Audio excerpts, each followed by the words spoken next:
মানুষ যদি বেঈমানি করে, লুকোচুরি করে, তার এই মনটাকে আঘাত দেয়।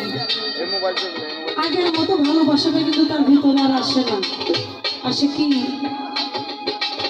অনেক দূর থেকে দেখলেও যে এই মায়াটা দূর থেকে মানে টানে আর কি, আকর্ষণ করে।